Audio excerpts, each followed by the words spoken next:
नमस्कार दोस्तों, स्वागत है आपका हमारे इस यूट्यूब चैनल स्टडी एरा में। आज हम लोग बीएड क्लासेस जो हमारा चल रहा है उसको हमने आगे एक नया वीडियो लाया है।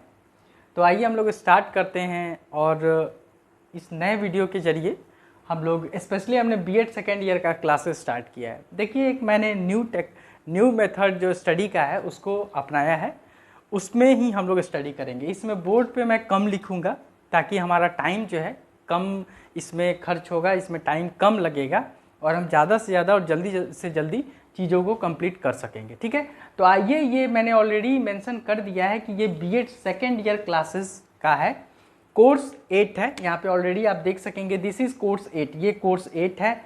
और कोर्स 8 में जो हम लोग पढ़ रहे हैं वो नॉलेज एंड करिकुलम है, ये सब्जेक्ट का नाम है, कोर्स 8 है। तो नेक्स्ट स्लाइड में हम लोग देखते हैं कि हमको क्या पढ़ना है। देखिए, ये प्रेजेंटेड बाई, इसको स्टडी एरा के द्वारा, नेक्स्ट स्लाइड, तो इसको हम लोग स्टडी एरा के द्वारा, स्टडी एरा ने इसको बनाया है, इसलिए मैंने इस प्रेजेंटेशन को लिखा है। Next slide.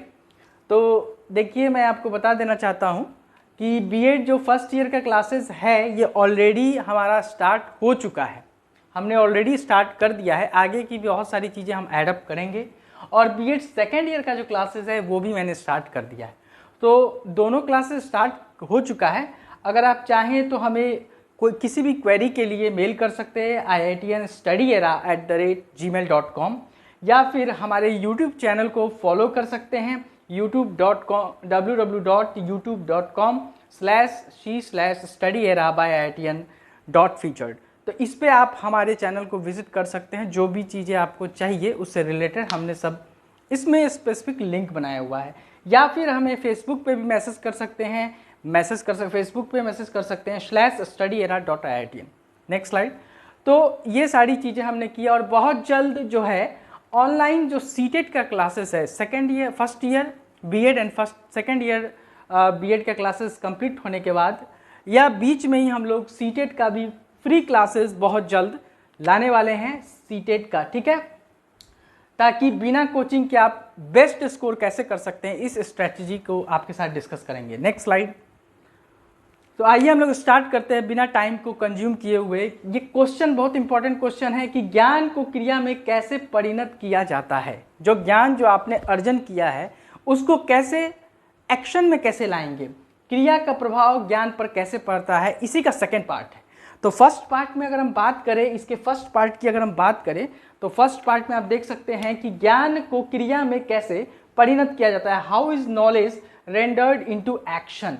मतलब जो भी ज्ञान आपने सीखा है, उसको एक्शन में कैसे लाएंगे, इंप्लीमेंट कैसे करेंगे। जो भी ज्ञान हमने सीखा है उसको इंप्लीमेंट कैसे करेंगे, उसके बारे में चर्चा करेंगे। और इसी का सेकेंड पार्ट है कि how to reflect on knowledge, और इसे कैसे हम लोग रिफ्लेक्ट करेंगे, क्रिया का प्रभाव ज्ञान पर कैसे पड़ता है। या फिर क्वेश्चन को दूसरे तरीके से भी पूछा जा सकता है कि discuss the ways of knowledge rendered into action. ठीक है, इस तरीके से भी क्वेश्चन पूछा जा सकता है। Next slide. इसमें क्या है, देखिए, क्वेश्चन को डिफरेंट मेथड से पूछा जा सकता है, अलग अलग तरीकों से। How you can say that knowledge is must for a man, इस तरीके से भी क्वेश्चन पूछा जा सकता है। और ये जो क्वेश्चन है ज्ञान को क्रिया में कैसे परिणत किया जाता है, ये ऑलरेडी इस साल 2022 के बीएड सेकेंड ईयर में क्वेश्चन पूछा जा चुका है। What are the ways of knowledge by which we achieve aims. Next slide. उस पर हाथ नहीं रखने के लिए वो हिलता है। तो इसमें हम देखेंगे कि ज्ञान की भूमिका क्या होनी चाहिए, उसके बारे में डिस्कस करेंगे।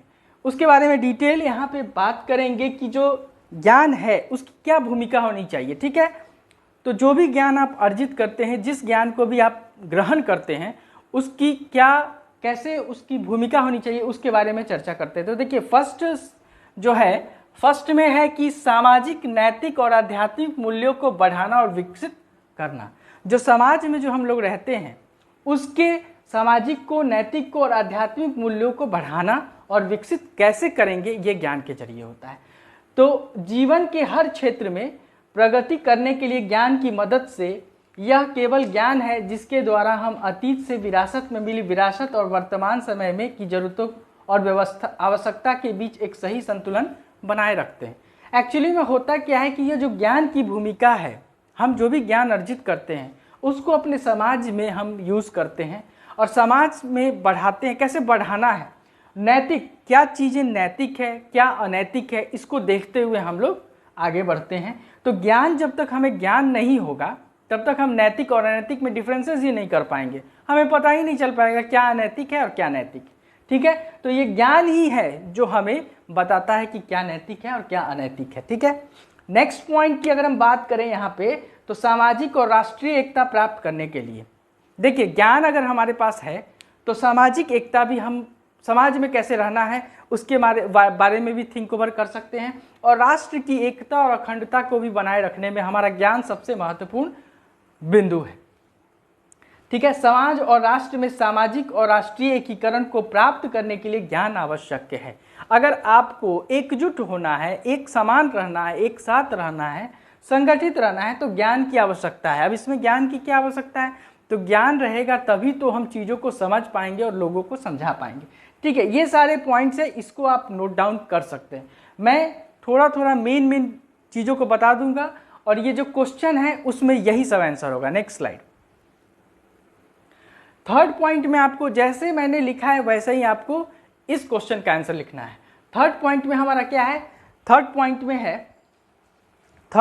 है हमारा कि ज्ञान सर्वांगीण व्यक्तित्व के विकास के लिए जरूरी है। ज्ञान की भूमिका की बात हम लोग कर रहे हैं, तो ये जो ज्ञान है वो हमारा जो व्यक्तित्व है उसके पूरे विकास के लिए, सर्वांगीण व्यक्तित्व विकास, जो हमारा व्यक्तित्व है उसका पूरा विकास कैसे हो उसके लिए ज्ञान की परम आवश्यकता है। जैसे एक व्यक्ति का सर्वांगीण विकास पूरी तरह से ज्ञान में जाता है, उनके व्यक्तित्व का भौतिक और आध्यात्मिक विकास ज्ञान, शिक्षा और अनुभव, खेल और शारीरिक शिक्षा जैसे विभिन्न कार्यक्रमों के विकास के माध्यम से किया जा सकता है।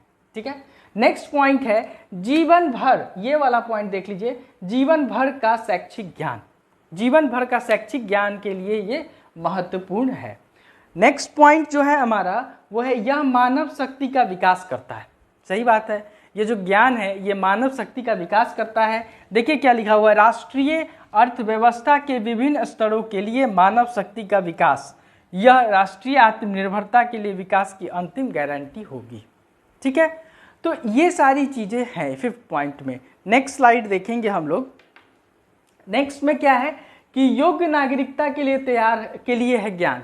ज्ञान जो है हमें योग्य नागरिक भी बनाता है। अगर हमारे पास ज्ञान नहीं होगा तो हम योग्य नागरिक नहीं हो पाएंगे। जैसा कि पहले पॉइंट्स में हमने देखा है, हम नैतिक और अनैतिक चीज़ों को समझ नहीं पाएंगे, तो ये एक योग्य नागरिक भी हमें बनाता है। आप देख सकते हैं ये योग्य नागरिक के लिए तैयार करता है। नेक्स्ट पॉइंट की अगर हम बात करें तो राष्ट्रीय एकता के लिए ज्ञान एक अंतर्राष्ट्रीय समझ होनी चाहिए। ठीक है, व्यक्तित्व का विकास करता है। ज्ञान क्या करता है, तो ज्ञान हमारे व्यक्तित्व का विकास करता है। ये 8वां पॉइंट। ठीक है, इस तरह से हम लोग आ रहे हैं। Next slide please. इसमें आप देख लीजिए कि अगर हम बात करें तो देख लीजिए जो 9th नंबर हमारा स्लाइड है वो क्या है कि यह सम्मान के लिए सम्मान देता है। कहते हैं नहीं, give respect and get respect, वो वाली बात है यहाँ पे। अगर आपके पास ज्ञान है, समझ है, तो आप चीज़ों, अब है कि आप कैसे, क्वेश्चन क्या था कि कैसे आप ज्ञान को रेंडर्ड इनटू एक्शन, कैसे उसको इम्प्लीमेंट कर, क्रिया में कैसे परिणत करते हैं। तो देखिए कैसे परिणत करते हैं, आप किसी को सम्मान देते हैं तो वो आपको सम्मान देता है। गिव रेस्पेक्ट गेट रेस्पेक्ट वाली बात हो जाती है। तो ज्ञान रहने पे ही आपको समझ होगी कि हमको रेस्पेक्ट देना है और फिर आपको इन रिटर्न रेस्पेक्ट मिलेगा। नेक्स्ट यहाँ पे सहिष्णुता, अवसर और स्वतंत्रता में विश्वास विकसित करता है। ठीक है, ज्ञान एक सक्षम व्यक्ति को सहिष्णुता बनाए रखने के लिए सक्षम बनाता है और अवसर देता है और स्वतंत्रता का सही अर्थ सुझाता है। ठीक है, समुदाय केंद्रित ज्ञान की बात हो रही है यहाँ पे। अगला जो पॉइंट है वो है समुदाय केंद्रित ज्ञान। यह एक ऐसा ज्ञान है जिसमें व्यक्ति अपने माध्यम से समाज के मूल्यों और स्थिति के बारे में जानता है। जो भी समाज की स्थिति है, मूल्य है, उसके बारे में जानता है, समझता है। शिक्षित व्यक्ति ही परिवार में समायोजन कर सकता है। ज्ञान का एक सिद्धांत ज्ञान को परिभाषित करने का प्रयास करता है। तो इसमें क्या है कि एक शिक्षित व्यक्ति जो होता है वो चीज़ों को अच्छे तरीके से समझ पाता है, वो स्टेप बाय स्टेप काम करता है। ठीक है, अगले स्लाइड में, नेक्स्ट स्लाइड। अब देख लीजिए, ये जो पहले मैंने जो 11 पॉइंट्स लिखे हैं वो ज्ञान को क्रिया में कैसे परिणत किया जाता है, अगर क्वेश्चन पूछा जाता है तो आप ये पूरा 11 पॉइंट लिखेंगे। छोटा छोटा पॉइंट है और रियलिटी से रिलेटेड पॉइंट है, इसमें ऐसा नहीं कि कुछ रट्टा मारने की ज़रूरत है। अब ये जो लास्ट चीज़ है कि कैसे ज्ञान की प्रकृति को उसकी विशेषता की सहायता से भी समझा जा सकता है, जो नीचे दिए हुए जो ज्ञान की प्रकृति है उससे हम लोग समझते हैं। जो सेकेंड पार्ट है क्वेश्चन का उससे रिलेटेड है। तो ज्ञान क्या करता है? ज्ञान सत्य तक पहुंचने का साधन है। जैसा कि पहला जो लेक्चर था उसमें भी ज्ञान क्या है, ज्ञान के बारे में हम लोगों ने बहुत सारी चीज़ें पढ़ी हैं। तो यहाँ पे ज्ञान की प्रकृति को देखेंगे तो ज्ञान जो है सत्य तक पहुँचने का साधन है। वो सही बात है। ज्ञान हमको क्या बताता है? ज्ञान हमको सत्य तक पहुँचने का रास्ता, ज्ञान चीज़ों को समझाता है। अगर कि जैसे ये मार्कर है तो ज्ञान हमको समझ होगी हमको कि ये मार्कर है, तो हमको सत्य चीज़ पता चला ना, सच बातें पता चला इसके बारे में। अगर सत्य नहीं पता चलेगा तो वो ज्ञान नहीं होगा। तो वही कह रहा है ज्ञान सत्य तक पहुँचने का साधन है।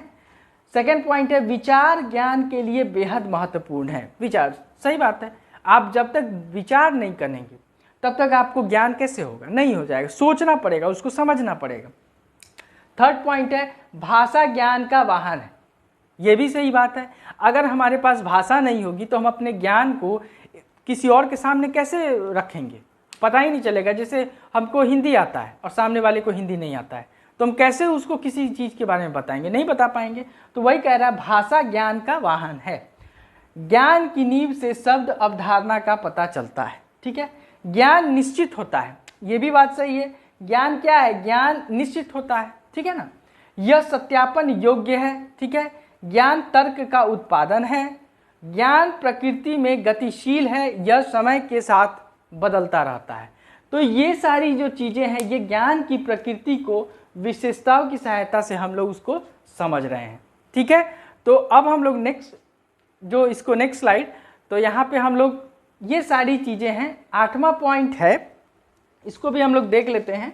8वां पॉइंट है, कुछ और पॉइंट्स हैं उसको भी देख लेते हैं। ज्ञान प्रकृति में गतिशील है, यह समय के साथ बदलता रहता है। समय के साथ यह बदलता रहता है।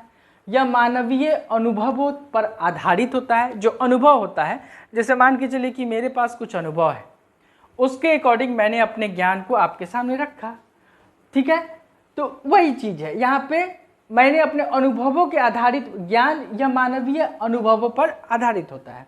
नेक्स्ट है यह वस्तुनिष्ठ होने के साथ साथ प्रकृति में व्यक्तिपरक है, यह प्रकृति में तर्क संगत है। इसकी संरचना तथ्यों, समझिएगा इस चीज़ को, इसकी जो संरचना होती है वो तथ्यों पर आधारित होती है और मूल्यों पर आधारित, दोनों पर होती है। एक तथ्य है और दूसरा क्या है? मूल्य है। तो तथ्यों और मूल्यों पर क्या होती है? ये आधारित होती है। ज्ञान एक अर्थपूर्ण संपूर्ण में सूचना की संरचना है। यह तथ्यों की सुव्यवस्थित प्रणाली है। इसमें तथ्य होते हैं। ज्ञान में क्या होता है? ज्ञान में सिर्फ और सिर्फ तथ्य होते हैं। और इसकी संरचना, याद रखिएगा, इसकी संरचना में दो चीजें हैं, एक तथ्य होता है और दूसरा मूल्यों पर, ये दो आधारित होता है। ठीक है, तो ये सारी पॉइंट्स थी आज इस क्लास में। Next slide. तो आज इस क्लास में हमने ज्ञान के बारे में पढ़ा, ज्ञान को कैसे क्रिया में परिणत किया जाता है इसके बारे में जाना। तो अगले नेक्स्ट क्लास में हम लोग आपके साथ नेक्स्ट क्वेश्चन को डिस्कस करेंगे और नेक्स्ट टॉपिक को भी डिस्कस करेंगे और सब्जेक्ट को भी डिस्कस करेंगे। फर्स्ट ईयर के C5 को मैं ज़्यादा इसमें वीडियो बनाऊंगा और आपके लिए लाऊंगा। तब तक के लिए स्टडी एरा को लाइक, शेयर एंड सब्सक्राइब कीजिए और आपने हमारे चैनल को सपोर्ट किया, इसके लिए बहुत बहुत धन्यवाद। फिर हम लोग अगले नेक्स्ट वीडियो में मिलेंगे। Thank you.